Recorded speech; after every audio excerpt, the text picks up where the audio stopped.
আসসালামু আলাইকুম। কেমন আছেন সবাই? আজকে আমি আরেকটা টপিক নিয়ে ভিডিও টিউটোরিয়াল দিচ্ছি। এটা হচ্ছে যে অনেক সময় আমরা কমার্শিয়াল অ্যাডগুলোতে দেখি যে স্ক্রিন থেকে ছবিগুলো বাইরে বের হয়ে এসেছে, সাবজেক্টগুলো বা টপিকগুলো বাইরে বের হয়ে এসেছে এরকম ইফেক্ট। তো আমি নেট থেকে এইরকম একটা স্ক্রিনের মানে মনিটরের ছবি ডাউনলোড করে নিয়েছি, গ্রুপে দিয়ে দিব।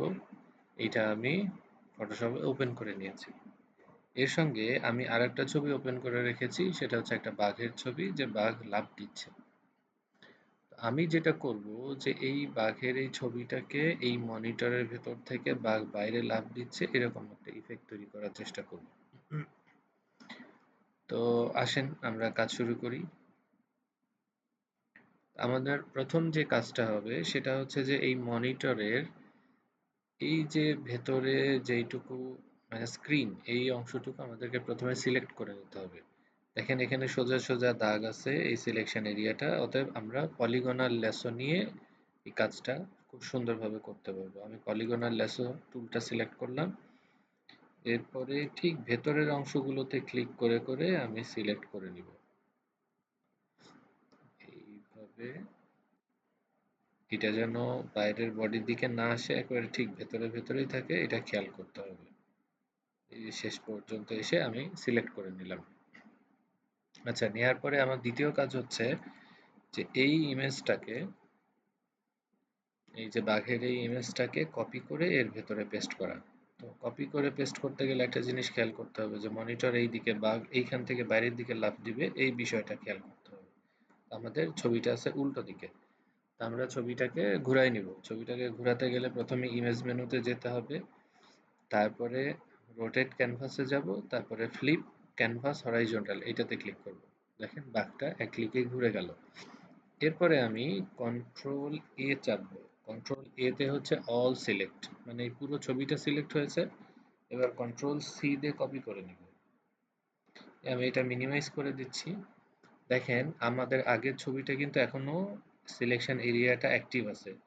এই অবস্থায় আমরা ইমেজ মেনুতে, সরি এডিট মেনুতে গিয়ে পেস্ট ইনটু এই অপশনটা সিলেক্ট করে দিব। পেস্ট ইনটু, তাহলে হবে কি এই ছবিটা এই সিলেক্টেড এরিয়ার ভেতরে পেস্ট হবে। দেখেন আমি পেস্ট ইনটু করে দিলাম, এই ইমেজটা আমাদের এই স্ক্রিনের সিলেক্টেড এরিয়ার ভেতরে পেস্ট হলো। এখন আমাদের প্রাসঙ্গিক বিষয় যেটা, সেটা হচ্ছে যে আমি যে ছবিটা পেস্ট করছি সেটা রেজুলেশনটা অনেক হাই।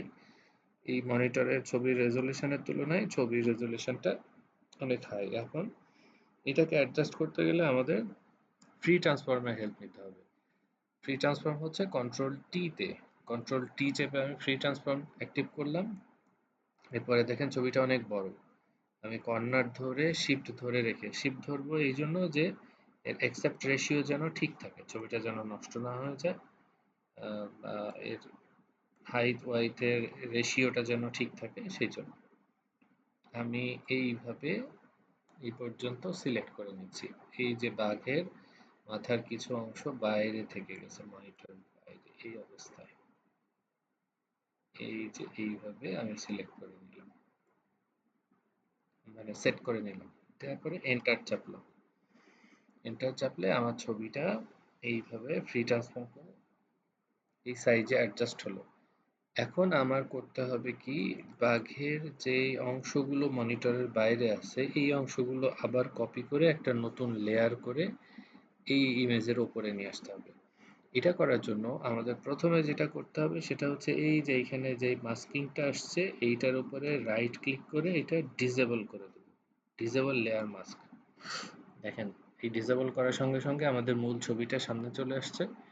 এখন এইখান থেকে কুইক সিলেকশন টুল সিলেক্ট করব, করে আমি বাঘের এই সামনের বডির অংশগুলো, সামনের চেহারাগুলো কপি করে নিচ্ছি, সিলেক্ট করে নিচ্ছি, সরি সিলেক্ট করে নিচ্ছি। আচ্ছা, এখন যেটা সমস্যা দেখা দিল সেটা হচ্ছে যে আমাদের অপ্রয়োজনীয় অংশগুলো অনেক বেশি সিলেক্ট হয়ে গেছে। এখন আমি অল্টার ধরে অপ্রয়োজনীয় অংশগুলোকে ডিসিলেক্ট করে দিব এইভাবে। অল্টার চেপে ধরে এরিয়াগুলোতে নিয়ে গেলে ডিসিলেক্ট হয়ে যাবে। আমি শুধু বাঘের বডিটা রেখে বাকিগুলো ডিসিলেক্ট করে দিচ্ছি।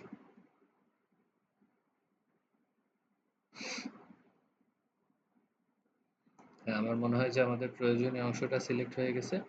এখন যেটা করব, এখান থেকে মার্ক টুলটা সিলেক্ট করে লেয়ার ভায়া কপি, অর্থাৎ এইটা আর একটা লেয়ারে কপি করে নেব। রাইট ক্লিক করে লেয়ার ভায়া কপি।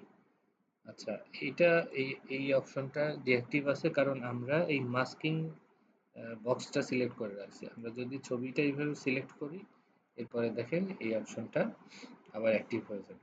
এখন লেয়ার ভায়া কপিতে আমি ক্লিক করলাম, তাহলে আর একটা লেয়ার এখানে তৈরি হলো। এখন এই যে মাস্কিংটা ডিসেবল করছিলাম এটাকে এনেবল করে দিই। দেখেন এনেবল করে দিলাম। এখন একটা সুন্দর ইফেক্ট চলে আসছে, মনে হচ্ছে যে বাঘটা মনিটর থেকে লাফ দিয়ে বাইরে বের হওয়ার চেষ্টা করছে। আমি ব্যস্ততার কারণে টিউটোরিয়ালটা একটু দ্রুত রেকর্ড করলাম, ফাইল সাইজটাও ছোট করার জন্য, যার কারণে এই ফিনিশিংগুলো একটু কম আসছে। আপনারা একটু সময় নিয়ে সুন্দর করে এই চারদিকে যে ফিনিশিংটা এটা সুন্দরভাবে দেওয়ার চেষ্টা করুন এবং অবশ্যই প্র্যাকটিস করে ছবিগুলো গ্রুপে আপলোড দিবেন। সবার জন্য শুভকামনা থাকলো। আজকে আল্লাহ হাফেজ।